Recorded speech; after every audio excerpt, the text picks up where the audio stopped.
안녕하십니까. 저 손학규입니다. 평택에 오니까 참 여러 가지 생각이 납니다.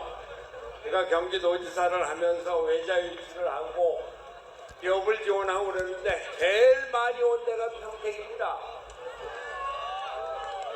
여기 임창열 지사님이 계시지만 임창열 지사님이 평택항 개발을 시작했습니다. 야, 이 평택항이야말로 우리 경기도 대한민국의 수출 항구로 키워야 되겠다. 제가 무척 많이 왔습니다. 그런데 지금 보니까 평택항이 정말 컸더라고요. 그런데 여기 평택 오산 그러면 뭡니까? 미군 기지 아니에요. 동두천에 있는 미군 기지 다 철수한다고 그래갖고 평택에 미군 기지를 만들겠다. 그냥 기지가 아니라 국제도시를 만들겠다. 그래갖고 500만 평을 개발하도록 계획을 짰는데 그거를 제대로 국제도시로 미국 세계 최대 미군 기지로 만든 게 누굽니까? 김문수입니다. 김문수.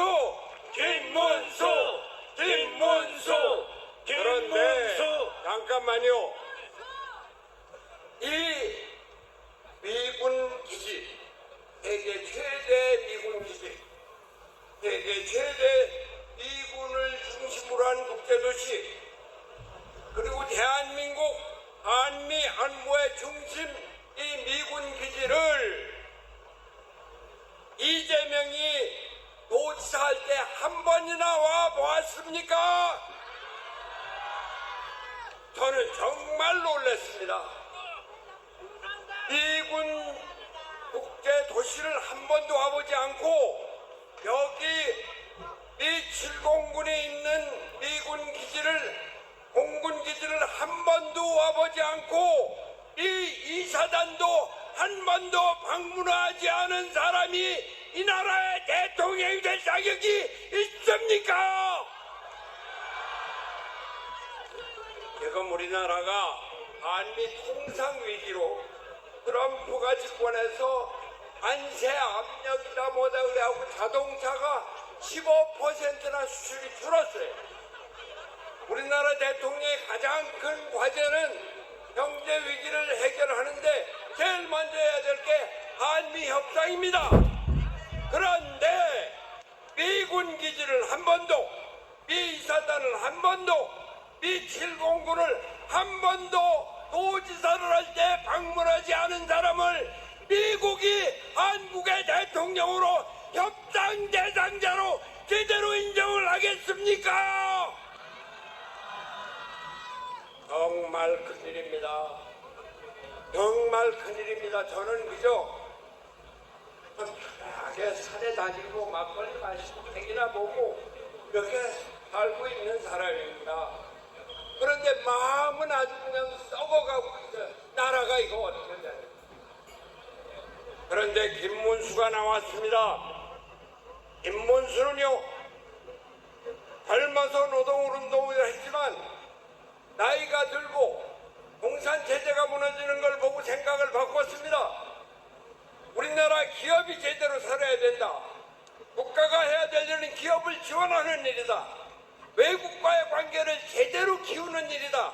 한미동맹을 제대로 강화하는 일이다. 그래서 김문수가 내가 나라를 세우겠다. 내가 나라를 다시 일으키겠다. 이래서 대통령에 나온 겁니다, 여러분.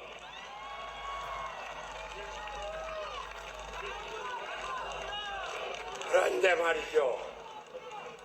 참 김문수가 경기도지사를 하는데 우리 판교 테크노밸리 아시죠? 그게 말이에요. 지금 매출이 200조예요. 200조. 우리나라 1년 예산이 700조인데 한 3분의 1이 넘는 게 거기서 나와요. 그 판교 테크노밸리 임창열 지사님 때 그 30만 평 이거 했는데 정부에서 인정을 안 했어요. 제가 도지사로 하면서 국가도 따내고 기공식까지 하고 나왔는데 그 판교 테크노밸리를 지금 이렇게 세계적인 첨단 기술 원조로 만든 것이 바로 우리의 김문수 도지사입니다. 예. 여기 평택에 반도체 클러스터 있죠. 세계에서 가장 큰 반도체 공장 단지입니다. 그거 김문수가 만들었습니다. GTX 있죠, GTX.